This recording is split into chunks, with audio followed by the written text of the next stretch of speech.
I'm hesitant to post this, but I feel like somebody is going to need to hear this anyway, because you or your person is making a decision to leave this relationship, to isolate themselves from their person, to take some time to heal and reflect, because things are getting intense. I'm seeing conversations, and with how this is played out, it's like 1 minute we're happy families. Let's say I'll play this reading as if you're the one who's deciding to leave this connection. But do swap the roles if you need to, and only take this reading if it resonates, because I do hesitate to post such intense readings, because some of us will make a major life decision off what we've heard from a tarot reader and on a collective reading. Personal readings, a little bit different, but this is a collective reading, but I'll do my best to make this as personal as I can, so you will know if this resonates with you.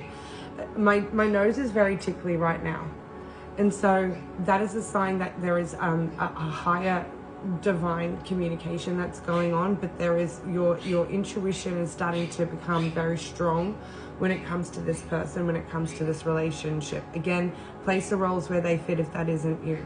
There may also be you or your person dealing with sciatica issues as well, or like nerve function with the lower back.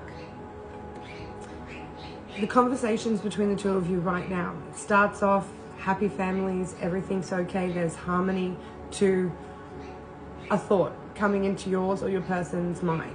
And then that thought becomes a communication, but the communication is so direct, it's so detached from empathy and compassion.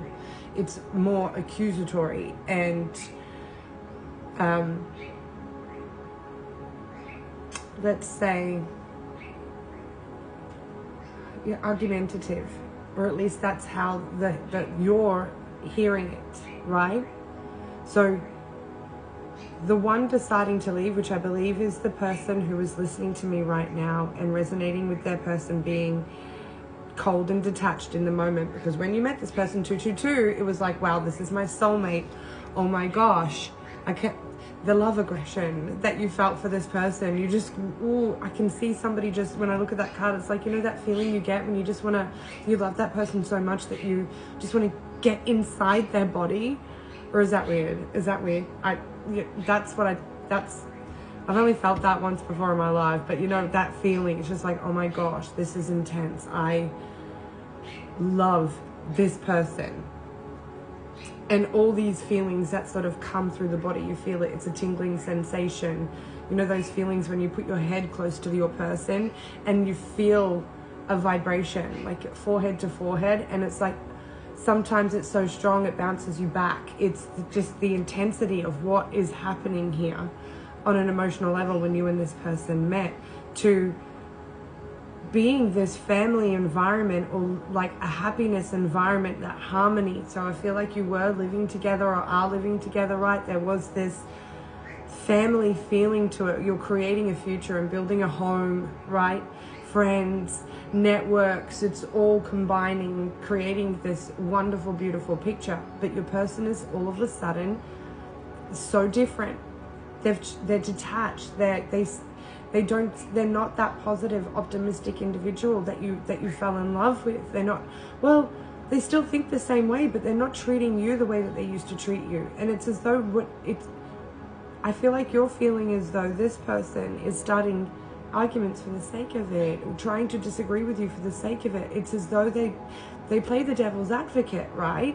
So you're looking for empathy and compassion from your person who come with a story, with your emotions, with your feelings now, and their response is detached from those emotions, detached from those feelings, and they have you look at the logical explanation. Well, this is what's going on. This is what it looks like on paper. And you're like, I understand that, but that's not how I feel. I need you to understand how I feel. That's what it looks like. So now in the immediate future, we've got you sort of sitting there going, I don't know what I'm going to do here. I mean, we're still working together. We're still partnered up. Things are still working.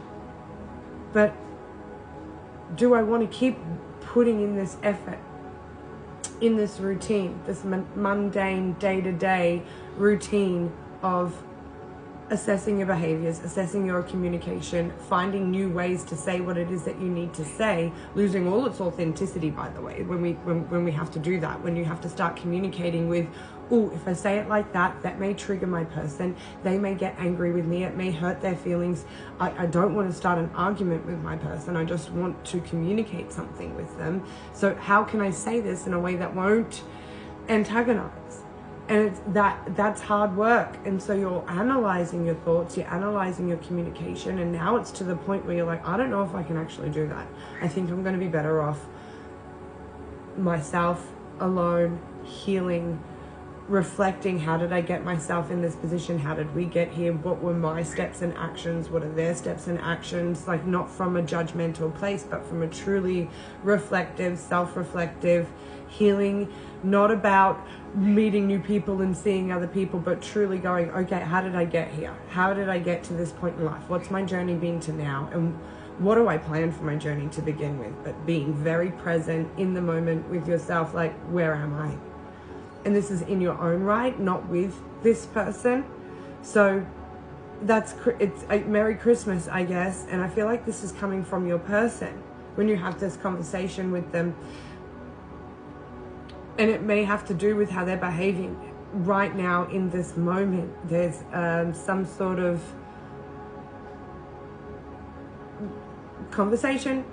Let's say, oh, did you get the turkey out to defrost? Something so simple that turns into, why do I have to get the turkey out? You didn't say to get the turkey out. And it just turns into this thing. And you're like, you know what? No. Not doing this. And so there's that removal of the self from the situation. Then you've got the Ace of Pentacles, Nine of Pentacles opportunity. I love this. It's like the choice of the self to go and heal, to reflect, to even maybe spend some time just on your own by yourself. Like, I'm going to go stay in it. This doesn't matter how long you do this.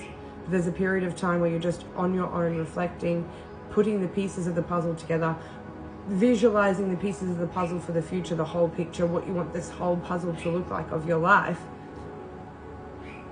And the universe kind of like supports that decision by showing you in a material sense of, well, you're going to need this in order to gain your independence. So here you go. And it's in the form of an opportunity. So there's a financial, material blessing that's coming into you for a decision that you make in the near future, if you haven't already made this, to choose yourself, to choose harmony, to choose your peace, to choose to love you, which teaches somebody here how to find the love for you again, how to find their emotional, their empathy, their compassion. Somehow they've gotten into a pattern of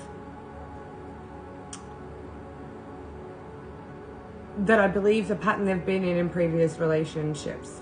808 may be a number for you, but this is somebody who gets into the pattern of taking for granted. They become dishonest. They're unable to be truthful with themselves, which means they're unable to be truthful in the connection, which means it changes their behaviors and their actions. That's what I'm picking up. And so it's this defensive nature that they've got, this cold and detached, is likely because their feelings for you, this, I just want to crawl under your skin, get inside your body, is intense. You managed those emotions much better than this person did. I'm not saying you're innocent. I feel like you both have your faults here. Everybody does. Everybody has a shadow aspect and a light aspect. And when we're triggered in relationships, we operate from certain ways, but that's how we heal, grow, and evolve, right? That's what you're planning on doing. Well, these are my insecurities. This is what I did that was shady. This is what I did that was lower vibrational in my relationship that I will never want to do again, because I did love this person. And how have I created a relationship where now my person is cold and detached, argumentative, not wanting to love me like they used to? How did we go from there to here? And that evolves your soul. It changes your vibrational frequency because you do that healing work. It shifts you up here. This person has no choice but to find themselves do the same, so they can come back to the beginning here with you, where it's like, I'm safe with feeling all these emotions. I'm okay with feeling these feelings because I'm safe with you. You're loyal. You're dependable. Because you are Knight of Pentacles. You're loyal, dependable, and you work on things longer than most people would. And they know this about you. Merry Christmas, much love.